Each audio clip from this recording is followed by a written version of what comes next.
the news tonight, House of Representatives passes resolution suspending the impending hike in communication tariff. INEC meets security agencies in preparation for Anambra governorship election in November this year. Good evening and welcome to NTA Ijebu ode News at 7. My name is Mercy Izishi and here are the news in details. The House of Representatives have passed a resolution urging the Minister of Communication, Innovation and Digital Economy, as well as the Nigerian Communication Commission, to suspend the impending hike in telecommunications tariff until services improve in the sector. Debating an urgent motion on the issue, lawmakers argued that increasing telecommunications tariff under the current reality amounts to placing additional financial burden on Nigerians for erratic services.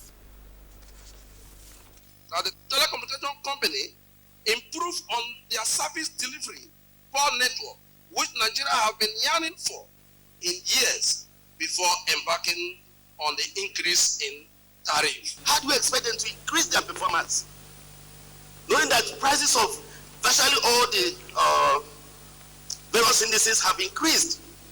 I think we'd rather say that the tariff can be increased, but maybe not as much as 50%. You can't be paying for something you don't enjoy. You will agree with me that services in the telecom industry right now is not at its best. In Nigeria, you have to carry more than one phone. For what reason? So that if the network on one is not good, you have to use the other. This motion is referred to the Committee on Communication for further legislative action. The House also called on the federal government to strengthen counter-terrorism operations, Borno State, to prevent further insurgent activities, especially in Askira Uba federal constituency.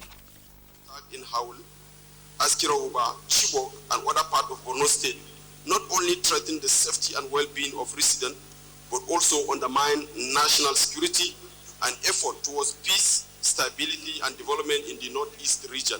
It is high time for us to stem the insecurity in this country and bring it to a total stop.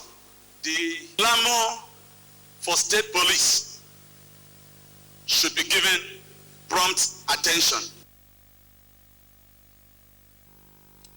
It's good news for young Nigerians seeking entrepreneurial opportunities as the federal government has unveiled the long-awaited national policy on skill development in both formal and non-formal education. Stakeholders describe this as game-changing initiative that will enhance versatility in the sector. Zenri Digmon reports that implementation of the policy is set to begin in September 2025. Imagine a Nigeria where every individual is equipped with a skill and there is at least one person to meet every economic need in the country. With this policy now in place, achieving the educational goals of the renewed Hope Agenda appears closer than ever. The initiative focuses on 4 key areas: foundational literacy and numeracy, transferable skills, digital skills, and job-specific skills. These components will be implemented in stages through a structured, inclusive, and gender-sensitive approach, integrated with green skills to ensure that graduates' competencies align with labor market demands. We must be proactive in anticipating these changes and adapting our skills development strategies accordingly. It is built on the understanding that human capital is our greatest resource and that investing in skill development is an investment in our nation's future. Our roles as educators is to synthesize this knowledge and skills that children and young people need. It's essential that we don't forget that skills also build individuals that enable them to thrive in societies. They contribute back to societies. The policy covers children and young Nigerians between the ages of 3 and 24 years, addressing both developmental and humanitarian contexts. In Abuja, Zenred Dingmun, NTA News. The Ministry of Solid Minerals Development has inaugurated a triple quadruple ICP-MS laboratory for sample testing in the solid minerals sector. NTA Ogide reports that the project, co-funded by the Nigerian government and the World Bank, is domiciled in the Nigerian Geological Survey Agency, Abuja. There is less analysis based on charge and mass. A major step forward in the solid minerals sector in Nigeria. No more going abroad for sample tests. Nigeria now has ICP-MS laboratory at Nigeria Geological Survey Agency, set to analyze variety of liquid and solid samples. Up until now, as we talk, most of our samples from Nigeria are taken outside Nigeria to laboratories outside Nigeria, and we are charged at exorbitant rates in dollars and in pound sterling, and yet we cannot price them. We just need to pay. And by this, Nigerians, we have lost a lot of billions of dollars to this. And this is why NGSL at this point is coming to salvage this situation. I, as an individual and my research team, have spent over $60,000 analyzing samples from those foreign labs in the last 2 years. The acquisition of equipment like this, whether for data generation or for mineral analysis, will go a very long way to improve our image in the international community. Permanent Secretary Mary Ogbe, standing in for Minister Dele Alake. And for him, beyond the excitement, there is need for diligence. Take this equipment as a trust that you are holding for your children. Do not handle it like the normal is government property, is nobody's property. It's not enough for us to come here this morning and commission it. We want to hear that in another 6 months, 1 year, 2 years, it's still working. And that you can make happen by the diligent way that you handle this machine. The ICP-MS laboratory makes research easier for undergraduate students, generate revenue for the government, and simplify activities in the solid minerals sector. NTA Ogide, NTA News. Lessons from the Edo and Ondo governorship election last year will form major aspects in preparing for the Anambra governorship poll November this year. INEC Chairman Professor Mahmood Yakubu and the Office of the Security Advisor gave the assurance at an interagency consultative meeting on election security in Abuja. INEC admitted that little setback was experienced in the area of logistics during the Ondo governorship election and promised to improve. Our experience in the management of logistics during the last Ondo State governorship election provides the template for future elections. Better coordination in the deployment of security and electoral officials contributed to the early commencement of polls and the peaceful conduct of the election, in spite of the challenging terrain, especially in the riverine areas.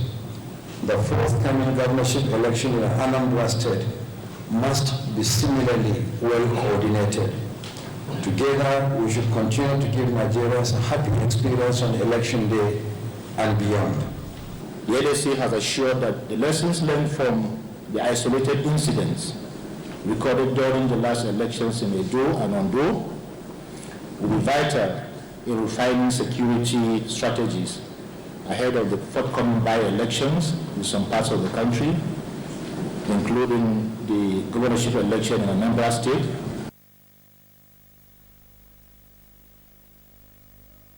This rounds off the first meeting by the INEC with stakeholders in the first quarter of 2025. We'll be going on a break. Please stay tuned. NTA Ijebu ode, your heritage station. Nigeria Television Authority, NTA Ijebu ode Heritage Station, a station that updates you on latest information, news, people day-to-day activities. We promote Nigeria culture.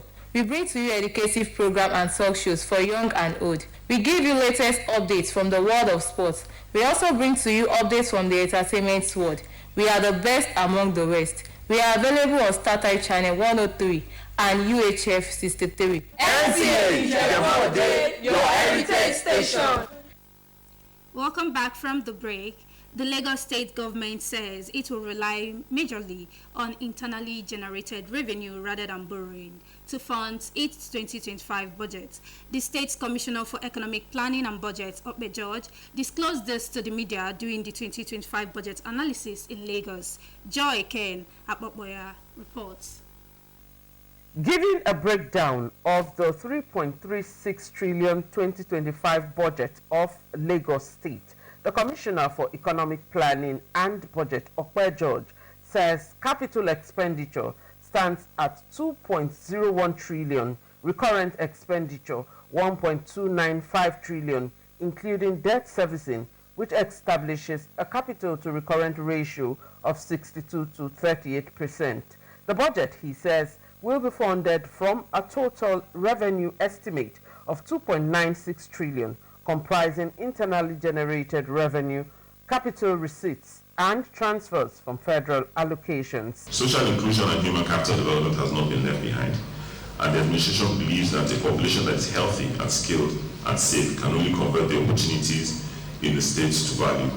Hence the allocation of 222.153 billion and 223.266 billion of the budget on health and education in year 2025.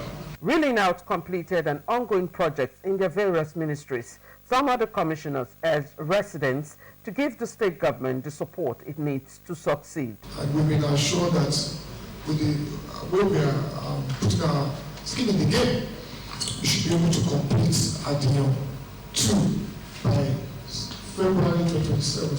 We're currently refurbishing 47 primary healthcare hospitals to bring them up to a very advanced stage of modernization, including the addition of solar panels to be in concert with the new policy of the state in terms of climate-friendly infrastructure.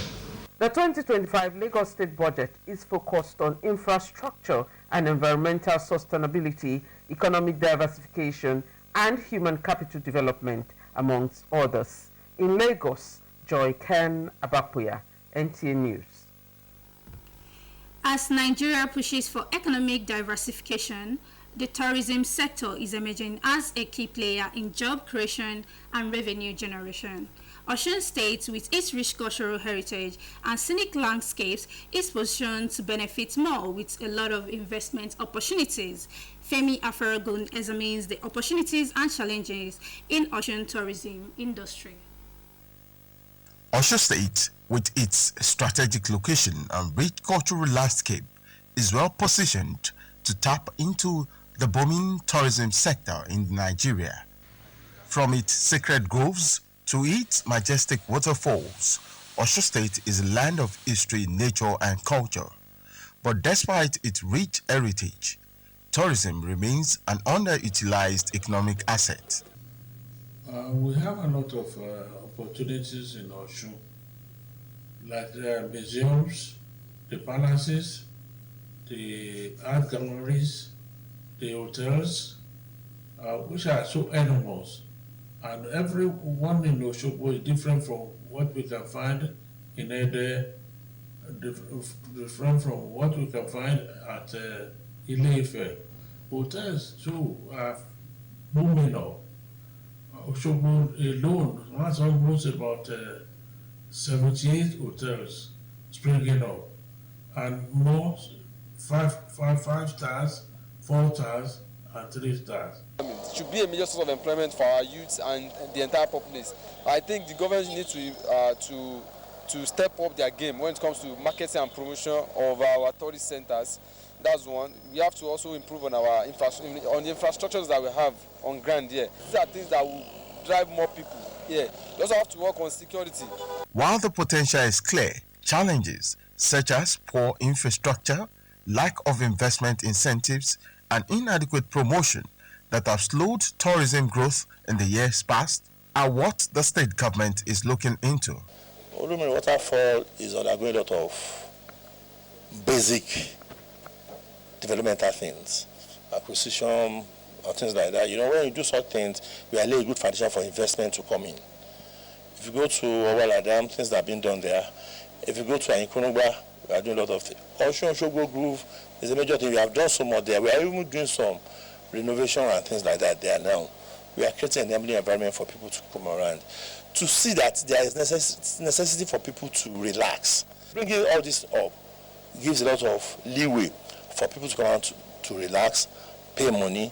Experts say targeted government intervention is key to transforming Osun into a major tourist destination. So the government should make policies that will drive youths into that area. People not just wake up and go. There are people there already that are doing things around, most of them are agents. So we need funds that will drive more people, more investors, and also more youths to where because they only go there when they see that there is a hope for a greener pasture or a better life for them. Tourism sector is the new gold mine waiting to be tapped into achieving economic diversity and job creation for youths in Osun State. In Oshogbo, Femi Afariogun, NTA News. As advancements in agrotechnology continue to transform agricultural sector worldwide, Osun State government as well is committed to leveraging innovative solutions to drive economic growth through agriculture. Agritech Nigeria, an initiative in collaboration between Osun State government and the Federal Ministry of Foreign Affairs, seeks to engage experts and the diplomatic community to attract foreign direct investment in Nigeria. Gaba Natala has more details. Agritech Nigeria in Osun State is an initiative through which several initiatives adopted by the state government aims to promote agricultural innovation and entrepreneurship, as well as give a positive intervention in its quest to drive economic growth for Nigeria. In a message to the conference, Governor of Osun State Ademola Adeleke expressed readiness to tap from the global community. We want to see the potentials, open Osun State up to international community so that we see where we can partner and have advantages comparatively with one country and the other, and then better the economy of Osun State at the end of it. One thing that we have also shown here today is the fact that Nigeria is a federal state. Federalism is our type of governance. And apart from that, the federal government encourages the subnationals to also reach out. In preparation for the forthcoming International Agricultural Technology Exhibition with the theme Youth and Women, the Future of Nigeria Agriculture, Osun State is set to attract local and international stakeholders including investors, farmers and agribusiness experts, while already the diplomatic corps in Nigeria have begun to indicate interest in touring Osun State to take full advantage of the opportunities therein. In Abuja, Garba Muhammad Natala, NTA News. That's all we have for you today on NTA Ijebu ode News at 7. Thank you for joining us today. Have a great night.